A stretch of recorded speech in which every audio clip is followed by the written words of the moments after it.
સુરત શહેરમાં આર્થિક ગુનાની મોટી કાર્યવાહી. સિટીલાઇટ વિસ્તારમાં કરોડોની છેતરપિંડીનો ભાંડાફોડ. સ્ક્રેપ ડીલના નામે વેપારીને બનાવ્યો શિકાર. ઇકોસેલની ટીમે 4 આરોપીની કરી ધરપકડ. વૈષ્ણવજન તો તેને કહીએ જે પીડ પરાઈ જાનાને રે. નમસ્કાર દર્શક મિત્રો, આપ જોઈ રહ્યા છો નવજીવન ન્યૂઝ. હું છું સાર્થક પટેલ ને વાત કરીએ સુરતના સિટીલાઇટ વિસ્તારમાં ગોયલ પરિવાર સામે 4.90 કરોડથી વધુની છેતરપિંડીનો કેસ સામે આવ્યો છે અને આર્થિક ગુના નિવારણ શાખા એટલે કે ઇકોસેલ દ્વારા 2 મહિલાઓ સહિત 4 આરોપીની ધરપકડ કરવામાં આવી છે. માહિતી મુજબ સ્ક્રેપ સપ્લાય કરવાની વાત કરી એડવાન્સમાં કરોડો રૂપિયા લેવામાં આવ્યા હતા, પરંતુ બાદમાં માલની ડિલિવરી આપવામાં નહીં આવી અને એસડી ફેશનના માલિક નવીનીત શરફ છેતરપિંડીનો ભોગ બન્યા હોવાનું સામે આવ્યું છે. ધરપકડ કરાયેલ આરોપીઓમાં ગોવિંદ ગોપાલ, સત્યનારાયણ ગિરધારીલાલ ગોયલ, રંजना સત્યનારાયણ ગોયલ અને રીમા ગોવિંદ ગોયલને સમાવેશ થાય છે. આરોપીઓ વિરુદ્ધ અગાઉ પણ છેતરપિંડીનો ગુનો નોંધાયેલો હોવાનું પોલીસ તપાસમાં સામે આવ્યું છે. હાલ ઇકોસેલ દ્વારા વધુ તપાસ હાથ ધરવામાં આવી છે. આવો સાંભળીએ એડિશનલ સીપીએ શું કીધું. સુરત શહેર police economic offences wing CP Gehlot sir અને joint commissioner police crime branch Raghavendra વત્સના માર્ગદર્શન હેઠળ કામગીરી કરી રહી છે અને અલગ અલગ ડાયમંડ રિલેટેડ બિઝનેસ હોય કે ટેક્સટાઇલ રિલેટેડ હોય કે કોઈ પણ પ્રકારનો બિઝનેસ હોય કે કોઈ પ્રોપર્ટી કે લેન્ડ રિલેટેડ મેટર જે ઇકોનોમિક ઓફેન્સીસ વિંગને તપાસ સોંપવામાં આવે છે એની તપાસ અમે કરતા હોઈએ છીએ.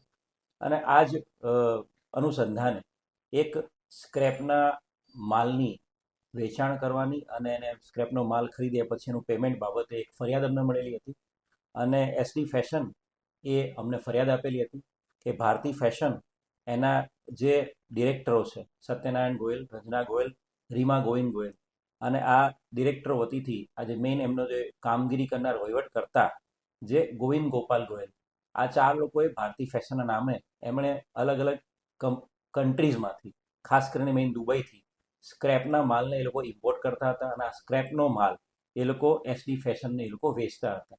શરૂઆતમાં જુલાઈ 2025થી એ લોકોએ સ્ક્રેપનો માલ એ લોકો ઇમ્પોર્ટ કરીને લાવતા હતા દુબઈથી અને ત્યારબાદ એસડી ફેશન એ લોકો વેચતા હતા માલ અને એસડી ફેશન આગળ એ બીજા લોકોને માલ વેચી મારતા હતા. અને એક વખત વિશ્વાસ કેળવી લીધા પછી ટોટલ અલગ અલગ જે બિલ્સ છે સેલ્સના કોન્ટ્રાક્ટ એવા 4,90,00,000ના સેલ્સ કોન્ટ્રાક્ટ આ ભારતી ફેશનના ડિરેક્ટર્સ અને ભારતી ફેશનના વહીવટ કરતા ગોવિંદ ગોપાલ 4 લોકોએ કરીને આ જે માલ છે દુબઈથી ઇમ્પોર્ટ કરવાનો બાના હેઠળ 4,90,00,000ના સેલ્સ કોન્ટ્રાક્ટ હેઠળ એમણે પૈસા લઈ લીધા હતા અને ત્યારબાદ આ માલની ક્યારે એમણે ડિલિવરી આપી નહોતી. અને જેવી આ એસડી ફેશનને ખબર પડી કે એમની સાથે આ પ્રકારે ફ્રોડ થયું છે, ચીટિંગ થયું છે, એટલે તરત જ એમણે ઇકોનોમિક ઓફેન્સ વિંગનો સંપર્ક કર્યો હતો અને બનાવની ગંભીરતાને ધ્યાને રાખીને આ 4 આરોપી વિરુદ્ધમાં કલમ 316(5) ભારતીય ન્યાય સંહિતાની કલમ 316(5) અને 61 મુજબ ગુનો દાખલ કરવામાં આવ્યો છે અને ટેકનિકલ વર્કઆઉટ અને હ્યુમન ઇન્ટેલિજન્સ વર્કઆઉટના આધારે 4 આરોપીની ધરપકડ કરવામાં આવી છે.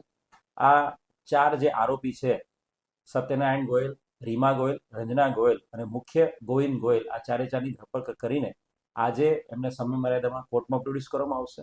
આરોપીનો જો ગુનાહિત ઇતિહાસની વાત કરીએ તો આ જ આરોપી સત્યનારાયણ ગોયલ અને ગોવિંદ ગોયલ, આ ગુનાના જે આરોપી છે એમાંના મુખ્ય 2 પુરુષ આરોપીઓ સત્યનારાયણ ગોયલ અને ગોવિંદ ગોયલ વિરુદ્ધમાં ગાંધીધામ ડિસ્ટ્રિક્ટ જે છે એના એ ડિવિઝન પોલીસ સ્ટેશનમાં પણ 406-420 મુજબનો ગુનો 2021માં દાખલ થયેલો છે અને એ વખતે પણ દુબઈની કોઈ પાર્ટી હતી જેની સાથે બિલિંગ અને એના ડોક્યુમેન્ટ્સ બાબતે છેતરપિંડીનો ગુનો દાખલ થયેલો છે અને જે કેસમાં એમની વિરુદ્ધમાં અટક કરીને ચાર્જશીટ પણ કરવામાં આવ્યું છે.